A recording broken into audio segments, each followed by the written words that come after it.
While filling her cavities, my 8-year-old patient asked, "Do grown-ups at your house play the statue game too?" I smiled.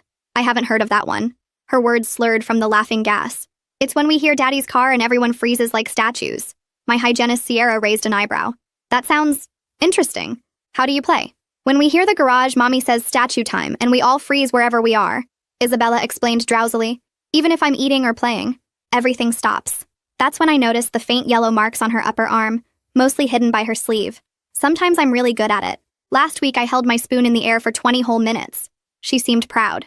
Mommy said I was the best statue ever. 20 minutes is a long time, I said, gently adjusting her sleeve to see better. Fingerprint bruises. Old ones. Can you raise your arm for me, sweetie? I need to adjust the chair. As she raised both arms, her shirt rode up. Linear marks crossed her lower back, some scarred, some fresh. What happens if someone moves during statue time? I kept working, acting like I was just doing my job. That's losing. Daddy doesn't like when we lose. I excused myself to get a different tool, stepping to my computer to pull up our mandatory reporting protocols. When I returned, I asked casually, "And if you win the statue game?" If we're all good statues, Daddy walks through and goes to his room. Then we can breathe normal again. Sometimes he even says good job, and we get to eat dinner. You get to eat dinner? Only if we win. Losers don't deserve dinner. But Mommy sneaks me crackers later. I made a show of checking Isabella's chart while secretly measuring the bruise patterns with my pen light. 3.2 centimeters spread on the grip marks. Adult male hand size. Isabella, what other games does your family play? I asked, motioning my hygienist to discreetly check on the father. The listening game, where he asks questions and we have to answer exactly right. I pulled out my light, open wide again. What kind of questions? Like, who's the most important person in this house? The answer is always Daddy. The light revealed slight scarring on her inner cheek, likely from biting during stress. What happens when someone gets the answer wrong? Sometimes no breakfast, or lunch. My tummy hurts so bad, but crying makes it worse. My least favorite one is the quiet room. I set down my tools. Tell me about this quiet room while I set up this x-ray. I positioned the lead apron, noting how she winced when I touched her shoulders. It's the closet under the stairs. No light. We stay until we're sorry enough. I count to know how long I lasted. My record is 10,000 seconds. What's yours? The excitement in her voice broke my heart. That was over 2.5 hours. That's a lot of counting. Sierra returned, mouthing, "Her dad's asking how much longer you'll be." Mommy went in there last week, Isabella continued. She had to fold up real small 'cause she's bigger. Daddy said she forgot who pays the bills. Sometimes I hear her crying in there, but I can't help or I go in too. We learned that rule the hard way. I took the x-rays, handed her some stickers and said, "I need to develop these. Sierra will stay with you." In the hallway, I called CPS from my cell. Active abuse case. Child has physical marks. Describes systematic torture disguised as games. Father is in waiting room. Returning, I pretended to review her chart. "Isabella, has anyone else seen you play these games?" "No, silly. It's a family secret. Daddy says other people wouldn't understand our special rules." I gently examined her neck, finding more old bruises hidden by her hair. "Does your teacher know about the statue game?" "No, we're really good at keeping secrets. Paul's getting good too. He hasn't cried in the quiet room for 3 weeks. He's only 6. The neighbors called the police once about the screaming. Now he just hits his head against the wall, but real soft so nobody hears." I heard footsteps. Her father appeared in the doorway. "How much longer?" "Just finishing up," I said calmly, my body blocking his view of Isabella. "Maybe 10 more minutes." He grunted and left. I turned back to Isabella, who was now completely rigid with a faraway look in her eye. I almost moved when he came in. I almost lost. I finished quickly as 2 officers arrived through our back entrance. Sierra had called them while I was documenting. "You did amazing today, Isabella," I said, removing her bib. "The best patient ever. Better than being a statue? So much better." I stepped into the hall where the officers waited with a CPS worker. I told her everything. The bruises, mouth scarring, games, the brother. Through the door window, I watched Isabella swinging her feet, finally relaxed. She didn't know it yet, but soon she'd never have to play statue again. Jasmine Matthews pushed past me into the treatment room and knelt down next to Isabella's chair, her badge clipped to her belt catching the fluorescent light. Isabella's eyes tracked from the badge to Jasmine's face, then back to me, her legs still swinging but slower now. Jasmine smiled and told Isabella she worked with kids and families, that she had a really cool playroom at her office with toys and art supplies. Isabella asked if there were crayons because she loved purple ones the best. Sierra's fingers suddenly dug into my arm and she pulled me toward the doorway, whispering that Isabella's father had just stood up from his chair in the waiting room and was pacing back and forth near the reception desk. Through the small window in the door, I could see him checking his watch every few seconds, his jaw clenched tight. Detective Suarez must have noticed our body language because he moved casually from his position near the back entrance to stand between the treatment area and the lobby, his hand resting on his hip near his radio. Jasmine was asking Isabella if she'd like to come see the playroom while the grown-ups talked about boring paperwork stuff that kids didn't need to worry about. Isabella nodded, still drowsy from the sedation, and started to slide off the dental chair. I reached out to steady her, my hands shaking as I helped her feet find the floor. She wobbled slightly and grabbed my scrub pants for balance. Sierra handed Isabella her backpack while Jasmine stood up and held out her hand. Isabella took it without hesitation, probably because Jasmine had that same calm energy good teachers have. We started walking toward the back exit, Isabella between Jasmine and me, when the shouting erupted from the lobby. Her father's voice boomed through the clinic demanding to know where his daughter was, why she wasn't done yet, that he had places to be. Isabella froze instantly, that same rigid posture I'd seen earlier when he appeared in the doorway. Detective Suarez and his partner moved fast, their footsteps heavy as they headed toward the lobby while Jasmine scooped Isabella up and hurried toward the back door. I held it open as we rushed into the parking lot, Isabella's arms tight around Jasmine's neck. Through the back window of the clinic, I watched the two officers trying to calm Isabella's father down, but he was pushing against them, his face red and twisted with rage. His partner had his hands up in a calming gesture while Detective Suarez stood firm, blocking the hallway. Isabella turned her head at the noise and asked why Daddy sounded so mad. Jasmine shifted Isabella to her hip and said sometimes grown-ups needed timeouts too when they got too upset, just like kids did. Isabella nodded like this made perfect sense, which made my stomach turn because it probably did in her world. Jasmine's car had a booster seat already installed in the back, and she buckled Isabella in while I stood there feeling useless, watching the clinic door for any sign the father might break free. Isabella waved at me through the window as they pulled away, and I waved back, trying to smile even though my face felt frozen. Back inside, I walked straight to my office and closed the door, pulling out a legal pad and starting to write down everything Isabella had said during the appointment. My hand cramped from gripping the pen so hard, but I needed every detail documented perfectly.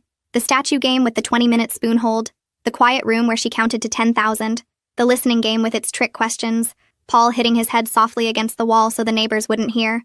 I wrote about the bruise measurements, the 2-centimeter spread that matched an adult male grip, the linear marks on her back, the scarring in her mouth from stress biting. Sierra knocked and came in without waiting for an answer, setting a cup of coffee on my desk. She sat in the patient chair across from me and watched me write for a few minutes before pulling out her phone. She showed me the screen where a voice recording app displayed a timeline of our entire appointment with Isabella. She'd started recording the moment Isabella mentioned the statue game, capturing everything on her phone that she'd kept in her scrub pocket. We both knew recording a patient without consent could get us in serious trouble, but neither of us cared about that right now. The evidence was more important than any professional consequences we might face. Detective Suarez came back about 2 hours later, his tie loosened and his face tired. He said they'd booked the father on charges of resisting arrest and disturbing the peace for now, but those were just to hold him while they built the abuse case. He needed copies of everything I had, including my notes, the x-rays showing Isabella's teeth, and inadvertently capturing images of her facial structure, and the photos I'd taken of the bruises under the pretense of documenting her dental condition. He mentioned that another CPS worker was picking up Paul from his elementary school right at that moment, that they'd coordinated the timing so both children would be safe before the father could potentially make bail. I handed him everything I'd prepared, including Sierra's phone with the recording, though he said he'd have to check with the prosecutor about whether that could be used. That evening I sat at my kitchen table staring at the plate of pasta my partner had made, but I couldn't make myself eat it. Every time I tried to take a bite, I kept thinking about Isabella counting to 10,000 in that dark closet, about her mother folded up small in the same space, about 6-year-old Paul learning not to cry anymore. My partner found me 20 minutes later sitting on the bathroom floor sobbing into a towel I'd pressed against my face to muffle the sound. They didn't say anything, just sat down next to me and pulled me against their chest, rubbing my back while I cried about children who thought torture was just a game their family played. I couldn't sleep that night, jumping at every car that drove past our house, convinced each one was Isabella's father coming to find me. The arrest records were public, and it wouldn't take much to figure out which dental clinic had called CPS that day. By 3 in the morning, I gave up trying to sleep and opened my laptop to research what happened next in CPS cases, reading about emergency custody hearings and foster placement protocols and criminal prosecution timelines, until my eyes burned from staring at the screen. The sun was coming up when my phone rang, and Katarzina's name showed on the screen. She wanted me at the clinic early to talk about security before we opened. I drove there on autopilot, my eyes heavy from no sleep. The parking lot was empty except for her car.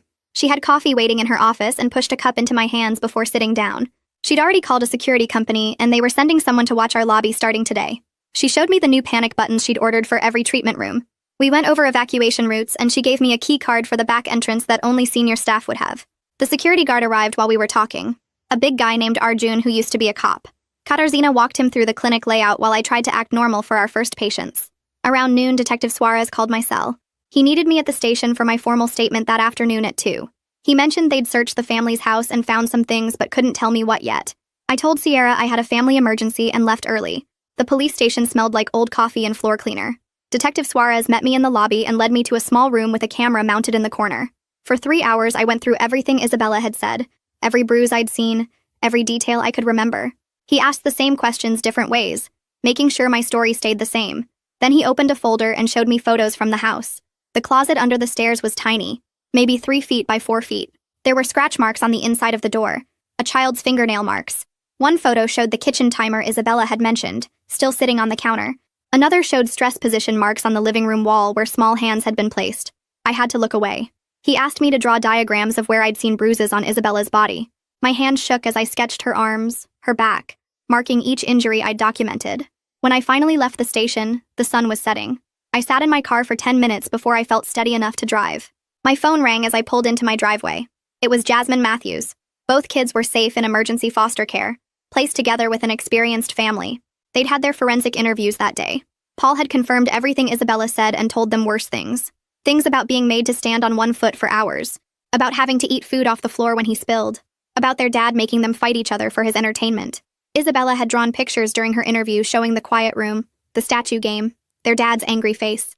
The forensic interviewer said both children were remarkably matter-of-fact about the abuse, like they were describing normal family life.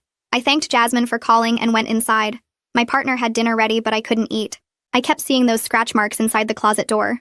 The next morning I went back to work, trying to pretend everything was normal. Arjun nodded at me from his spot near the front desk. My first patient's dad got loud about our insurance policy not covering his kids' sealants. His voice rose, and suddenly I was back in that treatment room with Isabella's father looming in the doorway. My whole body went rigid. Sierra smoothly stepped between us and took over the conversation while I escaped to the bathroom.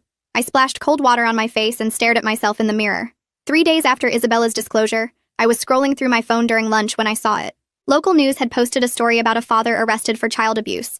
No names were mentioned, but it said the abuse was discovered during a routine medical appointment. The comment section was already filling up with people guessing which clinic, which doctor. That afternoon, we had 4 cancellations. Patients who'd been coming to us for years suddenly had scheduling conflicts. I wondered if they'd figured out it started here, or if they just didn't want to risk being associated with the story. While I was dealing with the fallout at the clinic, Marina sat alone in her empty house.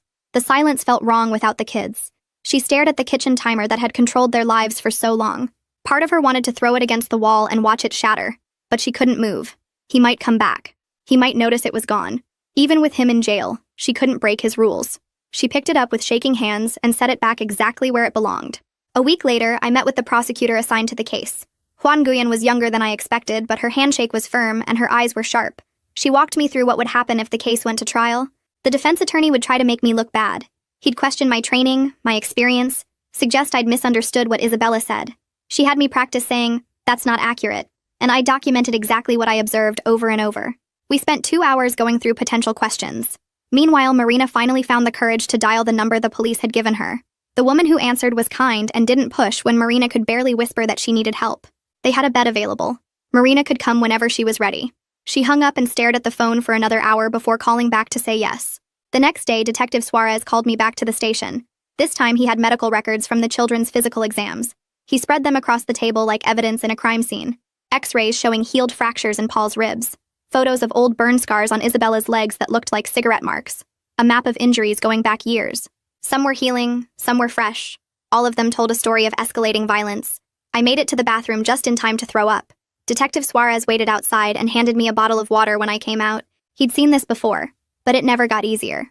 2 days later, Marina sat in the courthouse hallway, waiting for the emergency custody hearing, and when the bailiff brought him through in handcuffs, she froze like she was playing statue game all over again. Her whole body went rigid, and her legal aid lawyer put a hand on her shoulder to steady her. The handcuffs made a metal sound when he walked past, and Marina stared at the floor counting tiles the way Isabella counted seconds in the closet. The lawyer was young and wore a suit that looked too big, but she squeezed Marina's shoulder and told her she was doing great. Marina watched him disappear into the courtroom and felt something between terror that he'd get out and relief that someone finally stopped him. Back at the clinic that same morning, I found a voicemail on our answering machine from a blocked number saying we should mind our own business if we knew what was good for us. The voice was low and angry, and I played it 3 times trying to figure out if it was him or someone else. Katarzyna came in early and listened to it once before calling the police to report it. She spent the rest of the morning on the phone with a security company arranging for new locks and cameras at every entrance. We got panic buttons installed under the reception desk and in each treatment room. The security guy showed us how to use them and said the police would be here in under 4 minutes if we pressed one. That afternoon, Marina sat with an intake worker at the women's shelter trying to explain how the games started. She told the woman how at first she just wanted to keep him calm after bad days at work. The statue game started as a way to give him space to cool down when he got home angry. Then it became a rule, and then the rule became everything. The intake worker didn't look shocked or disgusted like Marina expected. She just nodded and said she'd heard similar stories from other women. She said the games always start small and grow into something else. Marina cried when the woman said it wasn't her fault, even though she enforced the rules. The next day, I sat at my desk with Isabella's dental records spread out, creating detailed diagrams for the prosecutor. I used my medical training to mark each bruise and scar with dates based on the healing patterns. The grip marks on her arm were about 3 weeks old based on the yellow coloring. The scars on her back went back months or maybe years. Each mark told its own story about when things got bad and when they got worse. I measured everything with a ruler and wrote down the exact size and location of every injury. Meanwhile, Marina met with Jasmine Matthews, who had more questions about the games. Marina's hands shook as she admitted she made the children stand in stress positions when he wasn't home. She showed Jasmine how she made them hold their arms straight out for 10 minutes if they talked back. She demonstrated the wall sit position they had to hold if they didn't clean their rooms fast enough. The shame felt like drowning, and Marina had to stop talking several times to catch her breath. Jasmine wrote everything down without judgment, and reminded Marina that she was a victim too. The next morning, Detective Suarez called me back to the station with new information. He spread out photocopies of a journal they found hidden in the father's home office. The pages were covered in neat handwriting, documenting every punishment like a science experiment. He wrote down the date and time and what the child did wrong and exactly how long they stayed in the closet. He rated their crying on a scale of 1 to 10 and made notes about which punishments worked best. One entry described making Paul stand on 1 foot for an hour because he spilled juice. Another detailed putting Isabella in the closet for 4 hours because she laughed too loud. The level of planning made me run to the bathroom to throw up again. Detective Suarez waited outside and said this was the most organized abuse he'd seen in 20 years. Later that day, Marina sat with Jasmine learning about the case plan for getting her kids back. There would be parenting classes twice a week, and individual therapy and group therapy and supervised visits at first. Marina would have to complete a psychological evaluation and submit to random home visits and drug tests, even though she'd never used drugs. The list seemed impossible, but Jasmine said hundreds of parents completed these programs every year. She said if Marina did everything right, she could have unsupervised visits in 6 months and maybe get them back in a year. Marina wrote down every requirement and promised to start immediately. 3 days later, Detective Suarez called with bad news that made my stomach drop. The father had made bail with an ankle monitor and a no-contact order for Marina and the kids. The judge set bail at $50,000, and his brother paid it that morning. He had to stay 500 feet away from the family and check in with a probation officer every week. I started checking my rearview mirror constantly on the drive home and took different routes every day. I parked in different spots at the clinic and made Sierra walk me to my car after dark. That night, Marina was washing dishes at the shelter when her phone rang from a blocked number. She answered and heard breathing on the other end for 30 seconds before the line went dead. She knew it was him, even though he didn't say anything. She saved the call log and wrote down the exact time in a notebook the shelter gave her for documenting violations. The breathing sounded angry, and she knew he'd call again. The next week, Juan Guyan met with me to practice for trial testimony in case he didn't take a plea deal. She warned me his lawyer Logan Hood would try to make me look bad on the stand. We spent 3 hours practicing with her playing the defense attorney, asking trick questions. She taught me to pause before answering and to say that's not accurate when he twisted my words. She made me practice saying it over and over until it sounded natural. Marina told me later that she spent those same days filling out job applications at the library computer, her hands shaking as she typed. She couldn't list her husband as a reference and had no work history for 8 years. The gap looked suspicious on every application. She walked into grocery stores and fast food places with printed resumes, watching managers glance at the blank employment section and shake their heads. One manager at Target actually asked what she'd been doing all those years. Marina just said taking care of family and watched his face close off. She applied to 23 places that first week. The shelter helped her practice interview answers, but she kept stumbling when they asked about her availability. She couldn't explain she needed flexible hours for court dates and therapy and supervised visits she didn't have yet. Finally, a grocery store manager named Carlos looked at her application and said they needed someone for overnight stocking. He didn't ask about the gap. Marina started that Sunday working 11 p.m. to 7 a.m., learning to stack cans and rotate milk while everyone else slept. Back at the clinic, one of our hygienists named Rachel came into my office crying. She said she couldn't stop thinking about Isabella in that closet. She kept having nightmares about kids trapped in small spaces. She handed me her resignation letter and apologized for leaving us short-staffed. Katarzyna and I split Rachel's patients between us while posting the job opening. We interviewed 5 candidates but kept comparing them to Rachel. The stress was getting to everyone. Even our receptionist started double-checking the locks at closing time. 3 weeks passed before Marina's first supervised visit. She sat in the CPS waiting room for 40 minutes before Jasmine brought the kids in. Paul wouldn't look at her. He stared at his shoes while Isabella ran to Marina asking when they could go home. Marina hugged them both, but Paul stayed stiff in her arms. The supervisor sat in the corner taking notes on a yellow pad. Every word Marina said got written down. Isabella kept asking about her toys and her room and when Daddy was coming back. Marina tried to explain they were staying somewhere else for a while, but Isabella didn't understand. Paul finally spoke to ask if this was Marina's fault. The supervisor wrote faster. Marina said no, Daddy made bad choices, but Paul turned away. When the hour ended, Isabella cried and Paul walked out without saying goodbye.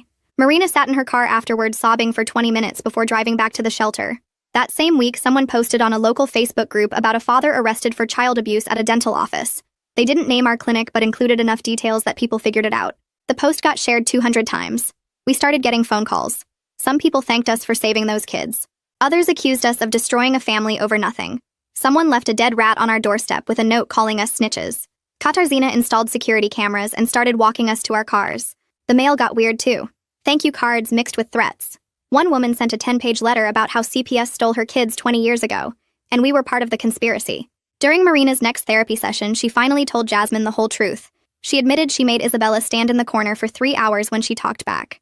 She described holding Paul's arms behind his back until he stopped crying. She explained how she enforced every rule when her husband wasn't home, because she was terrified of what he'd do if the kids misbehaved. Jasmine just kept taking notes without any expression. Marina waited for judgment, but Jasmine only asked what Marina understood now about those actions.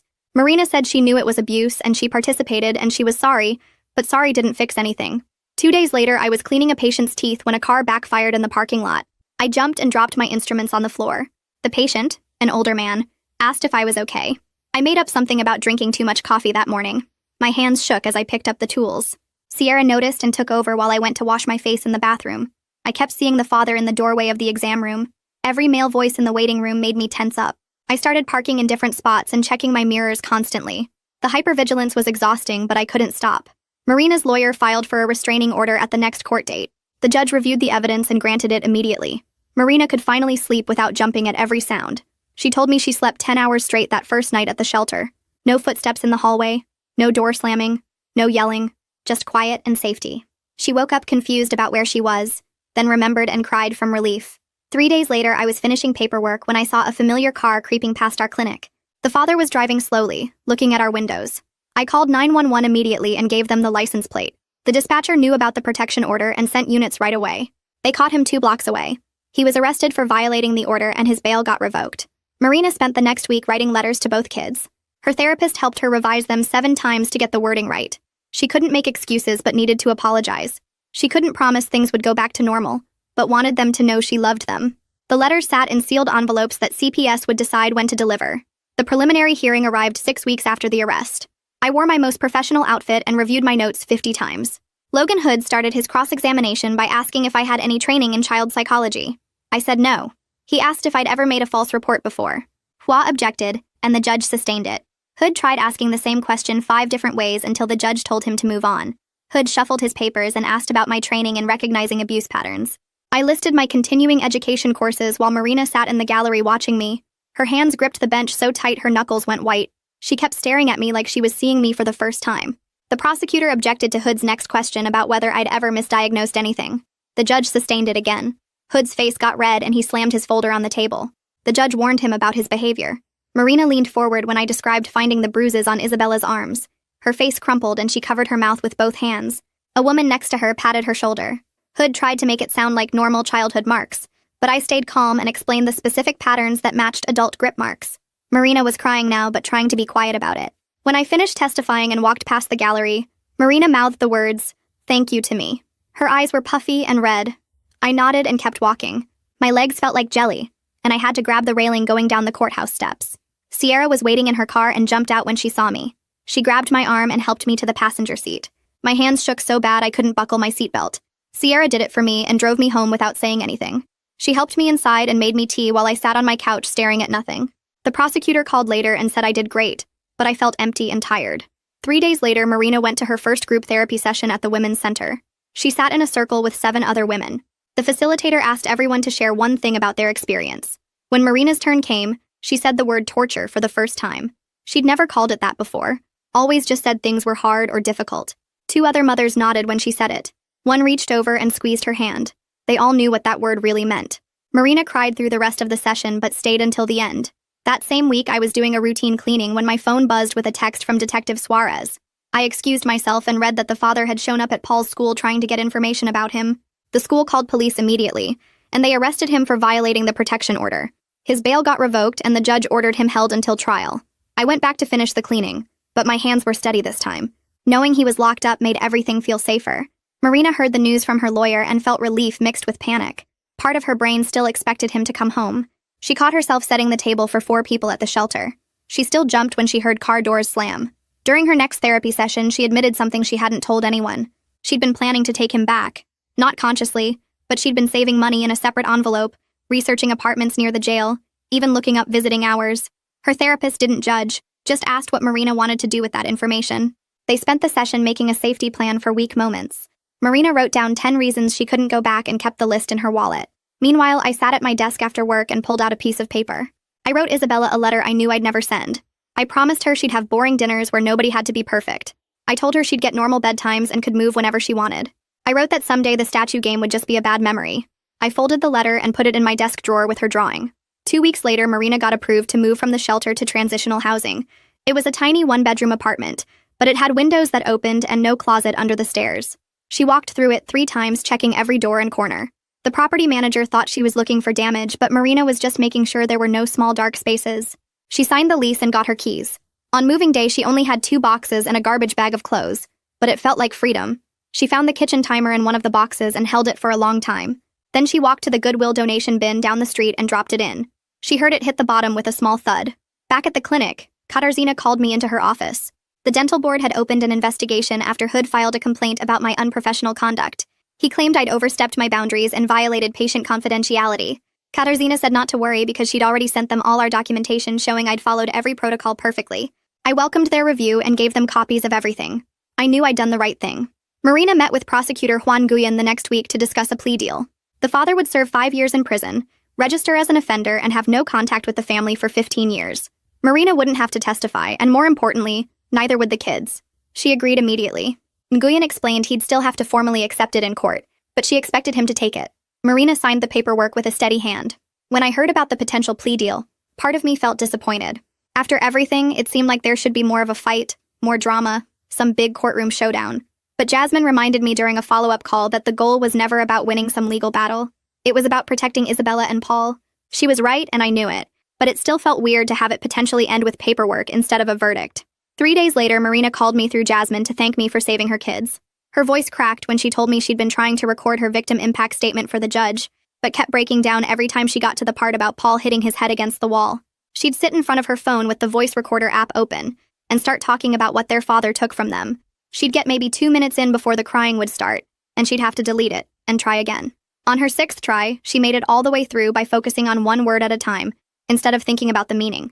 She wanted the judge to understand that this wasn't just hitting or yelling, but something way worse that stole her children's ability to feel safe anywhere. Meanwhile, the dental board sent their decision letter clearing me of any wrongdoing in the case. They actually praised my documentation and said I'd followed every protocol perfectly, which made me feel better about the whole thing. Katarzyna made copies of the letter and framed one for the break room where everyone could see it. She said it was important for the whole team to know they'd done the right thing by supporting me that day. The next week, Marina met with Jasmine about getting her kids back eventually. CPS laid out this huge list of requirements, including therapy twice a week and parenting classes every Saturday morning. Marina would need random home visits where they'd check everything from her fridge contents to whether she had working smoke detectors. The supervised visits would start at 2 hours once a week and slowly increase if everything went well. Marina signed every paper they put in front of her without even reading the fine print. She told Jasmine she'd do whatever it took, even if it meant jumping through hoops for years. Back at the clinic, our new security system became just part of the routine after a few weeks. We had these fancy key cards now that tracked who entered which areas and when. Sierra joked that we were like a spy movie with all the protocols, but really we all felt safer knowing nobody could just walk in anymore. The buzzer system for the front door meant we could see who was coming before letting them in. During one of Marina's supervised visits at the CPS office, something amazing happened. Paul actually laughed at a joke Isabella told about their foster family's dog who liked to steal socks. Marina told me later it was the first time she'd heard him laugh in over a year. The supervisor smiled and wrote something in her notebook that looked positive based on her expression. Marina spent the rest of the visit just trying to make him laugh again by doing silly voices when she read them a story. I spent an afternoon putting together complete dental records for both kids to send to their new dentist near the foster home. I included every x-ray and note from their visits, plus a letter explaining they might be scared of dental work because of what happened. I wrote that they'd learned to hide pain really well, so the dentist should watch for subtle signs of discomfort. I made copies for the prosecutor too, since she said medical records helped show the pattern of neglect. 2 weeks before the plea hearing, Marina practiced reading her statement with her therapist over and over. At the actual hearing, she stood at the podium while her ex sat at the defense table staring at his hands. She read about how the kids used to be happy and loud before the game started. She talked about watching them learn to move without making sound and eat without dropping anything. The judge listened to every word while taking notes. When she finished, the judge looked at the father and asked if he was accepted the plea agreement. He just nodded without looking up. The judge sentenced him to 5 years in state prison with supervised probation after release. He'd lose parental rights permanently and couldn't have unsupervised contact with any minors, including his own kids. The restraining order would last 15 years, which meant Isabella would be 23 and Paul would be 21 before he could legally contact them. Hua invited me to attend the sentencing since my testimony had been so important to the case. I sat in the back row of the courtroom watching everything unfold. Justice felt smaller than I expected, like it couldn't really fix what happened. But it was still necessary to have consequences and boundaries and official recognition that what he did was wrong. Marina had to leave the courtroom to throw up after hearing the sentence, even though she knew it was coming. When she came back, she looked different somehow, like she was standing up straighter. Watching her read that statement, I could see strength that wasn't there 10 weeks ago when this all started. She'd gone from someone who enforced the statue game to someone fighting to protect her kids. The system had worked even if it wasn't perfect or fast or able to undo the damage.